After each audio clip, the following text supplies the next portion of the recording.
ஓம் முருகா போற்றி, கந்தா போற்றி, கடம்பா போற்றி, கதிர்வேலா போற்றி, அறுபடை வீடு கொண்ட முருகப்பெருமானே போற்றி போற்றி. என் செல்ல குழந்தையே, நாளை 2025ஆம் ஆண்டு நல்ல நாள். புத்தம்புது வருடத்தில் நீ மனதில் நினைத்த காரியம் நிச்சயமாக நடக்கப் போகிறது. இப்பொழுது நான் சொல்வதை கேட்டுவிட்டு சந்தோஷமாக தூங்கு. உனது கஷ்டகாலங்கள் அனைத்தும் மறைந்துவிடப் போகிறது. ஆம் செல்லமே, உனது சந்தோஷத்திலும் சரி துக்கத்திலும் சரி உன்னுடன் இந்த முருகப்பெருமான் என்றும் நான் இருப்பேன். உன் வழிகளை நான் நிச்சயமாக மாற்றுவேன். என் பிள்ளையின் வளர்ச்சிக்காக நான் பாடுபடுவேன்.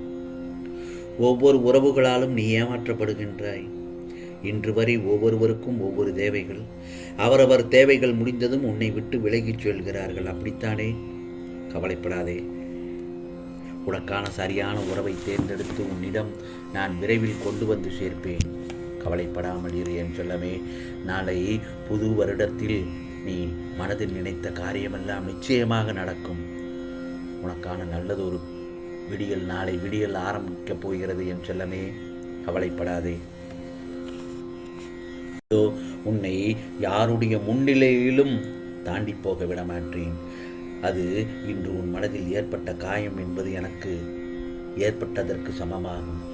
நீ என்ன தவறு செய்தாலும் அது நாளை உன்னை வந்து சேரும். நீ என்ன நன்மை செய்தாயோ அது நாளை உன்னை வந்து அடையும். அதனால் யாருக்கும் தீமையை நினைக்காதே, நல்லதை மட்டும் செய். உனக்கானது நிச்சயமாக நல்லது நடக்கும். உனது துயரங்கள் விரைவில் முடிவுக்கு வரப்போகிறது. என் செல்லப்பிள்ளையே, உனக்கு என்ன வேண்டும்? உனக்காக வேண்டியதை இந்த முருகப்பெருமானிடம் வந்து கேள். நீ கேட்டவுடன் உனக்கு தர வேண்டிய நேரத்தில் உனக்கு தானாக நான் தந்து விடுவேன். பிறகு அனைவரும் வியக்கும் வண்ணம் நீ உயரக்கூடிய நேரமும் இதுதான். நிம்மதியாக மகிழ்ச்சியாக இரு. உன் கர்ம பலன்கள் விலகப் போகிறது. வாழ்க்கையில் பெயர் புகழ் பெற்று உயரப் போகிறாய். நாளை நல்ல பொழுதாக விடிந்து உனக்கான வாழ்க்கையில் பேரும் புகழும் அடையப் போகிறாய். நீ நினைத்ததெல்லாம் சாதிக்கக்கூடிய நாளை வருடப்பிறப்பில், புத்தம்பது வருடப்பிறப்பில் உனக்கானது நிச்சயமாக நல்லது நடக்கும். உன் உற்றார் உறவினர் நண்பர்களே உனக்கு துரோகம் செய்கிறார்கள் என்று மட்டும் வருந்த வேண்டாம். அதை எப்படி எதிர்கொள்வது என்று நிதானமாக யோசித்து அறிந்து கொள். வாழ்க்கையில் என் செல்லப்பிள்ளை, நீ சாதிக்க வேண்டும் என்றால் தேவையற்ற பேச்சை குறைத்து தீர்க்கமான செயல்களில் மட்டும் ஈடுபடு. இவைதான் உன் லட்சியத்தை அடைய செய்யும் யுக்திகள். நீ சில நேரம் நினைக்கலாம், நாம் வாழ்க்கையில் தோற்றுக்கொண்டே இருக்கிறோமே என்று. கவலைப்படக்கூடாது. வெற்றி பெற வேண்டும் என்ற நம்பிக்கையும் உணர்வும் வாழ்வில் தோற்றதுக்கான தவறை உணர்ந்து மறுபடியும் அந்த மாதிரியான தவறு நிகழாமல் செயல்பட்டால் நீ வெற்றி பெறுவது உறுதிதானே. நீ செய்யும் எந்த ஒரு காரியத்திலும் மற்றவர்களுக்கு எந்த வகையிலும் துன்பம் வராதவாறு யோசித்து செயல்படு. ஒருவருக்கு துன்பம் இழைப்பதற்கு முன் அந்த மாதிரியான துன்பம் வேறு ஒருவர் மூலம் உனக்கு வந்தால் எப்படி இருக்கும் என்று யோசி. எப்போது உன் தவறை ஒப்புக்கொள்ள முன் வருகிறாயோ அப்போதே நீ மனசாட்சி கொண்டவனாகிறாய். என்றும் செய்த தவறை மீண்டும் மீண்டும் செய்யாமல் பார்த்துக்கொள். ஏன் எப்போதும் எனக்கு யாரும் இல்லை என்று புலம்புகிறாய்? அந்த எண்ணம் மிகவும் தவறானது என் செல்லமே. உன்னை சுற்றி உள்ளவர்கள் முன் புரிந்து செயல்படு. இந்த உலகத்தில் இன்று பலர் சுயநலம் இல்லாமல் எந்த செயல்களையும் பிறருக்கு செய்வதில்லை.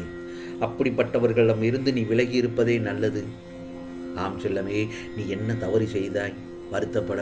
உன்னை ஏமாற்றியவர்களை நம்பிக்கையோடு செயல்படும் போது நீ அவர்களை விட அதிக நம்பிக்கையுடன் செயல்பட வேண்டும் அல்லவா? எனவே எந்த ஒரு சூழ்நிலையிலும் உனக்கு யாரும் இல்லை என்று மட்டும் வருந்தாதே. அதே போலத்தான் அன்றாடம் வாழ்க்கையில் சந்திக்கும் அத்தனை மனிதர்களும் எல்லோரும் நல்லவர்கள்தான். அவர்களின் தேவைகளை நாம் தீர்த்து வைக்கும் வரையில்தான். பிறகு அவர்கள் போக்கில்தான் சென்று விடுவார்கள். உடனே நாம் அவர்களுக்கு உதவி செய்தோமே, அவர்கள் நம்மளை காண்டும் காணாமல் சென்று விட்டார்களே என்று நீ வருத்தப்படக்கூடாது.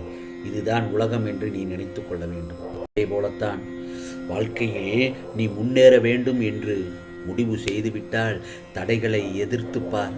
அதை தாண்டி செல்லவும் உன்னை தயார்படுத்திக்கொள். உனக்கான வெற்றி படிக்கட்டுகள் முன்னே தெரியும். அதில் நீ ஏறிச் சென்று உனக்கான வெற்றி கொடியை நாட்டி விடுவாய் என் செல்லமே. எந்த அளவிற்கு உன் வாழ்வில் நீ வலியை அனுபவிக்கிறாயோ அந்த அளவிற்கு நீ மிகப்பெரிய வளர்ச்சி அடையப் போகிறாய் என்றுதானே அர்த்தம். நிச்சயமாக வளர்ச்சி அடையத்தான் சில பேர் கஷ்டங்களை அனுபவிக்கிறார்கள். இந்த கஷ்டங்களை நீ அனுபவிக்க அனுபவிக்க நீ வாழ்க்கையில் முன்னேறி சென்று கொண்டிருக்கிறாய் என்றுதான் அர்த்தம் என் செல்லமே. எப்பொழுதும் உண்மையான முகத்தோடு வாழ்ந்து விட்டு போவோம் என் செல்லமே.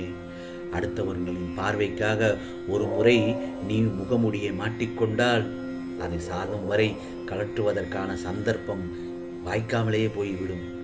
ஆகவே நீயாகவே இருந்து பயணிக்க கற்றுக்கொள். அடுத்தவன் 1000 சொல்லுவான் என் செல்லமே, அது அவனுக்கு பொழுதுபோக்கு. ஆனால் நீ எடுக்கும் அனைத்து முடிவுகளும் உன்னுடையதாக இருக்க வேண்டும். ஏனென்றால் இது உன்னுடைய வாழ்க்கை என் செல்லமே, உன்னுடைய வாழ்க்கை. அதே நேரத்தில் நீ என்ன நினைக்கிறாய் என்று எனக்கு நன்றாக தெரியும். அதையும் நான் கண்டிப்பாக உனக்கு தருவேன். உன் துன்பங்கள் தொலையும், விருப்பங்கள் நிறைவேறும். உன் பிரார்த்தனை வீண் போகவில்லை. உன் பிரார்த்தனை பலிக்கப் போகிறது. இதோ தாழிடப்பட்ட கதவுகள் என் நுழைவை தடுத்துவிட முடியாது. நான் உன்னை அங்கு காத்து கொண்டு அமர்ந்து உள்ளேன். நீ எங்கு இருந்தாலும் என்னை நினைத்துக்கொள். உன்னை எத்தனையோ பேர் வீழ்த்தி பார்க்க ஆசைப்பட்டார்கள். உன்னை இழிவாக்க ஆசைப்பட்டார்கள், முடியவில்லை.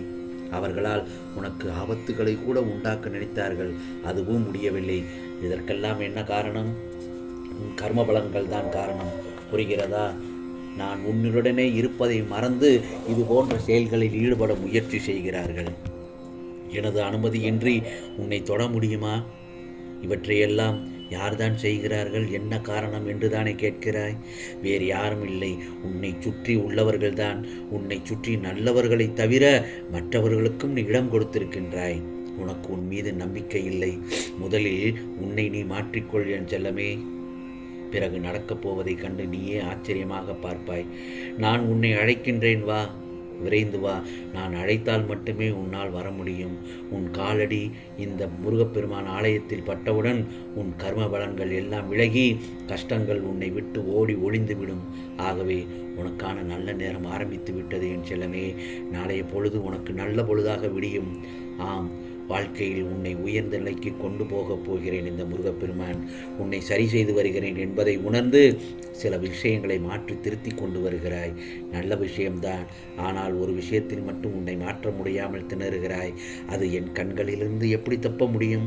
மற்றவர்கள் உன்னை எந்த வடிவில் வசைபாடினாலும் பதில் கூறும் தருவாயில் நீ தவறு செய்யாவிட்டாலும் மன்னித்துவிட்டு அவர்களிடமிருந்து நீ விலகிவிடு.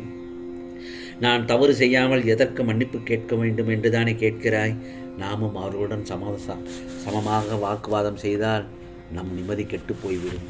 ஆகவே உன் வாழ்க்கைக்கு தேவைப்பட்டதை இந்த முருகப்பெருமான் அள்ளி தரப்போகிறேன்.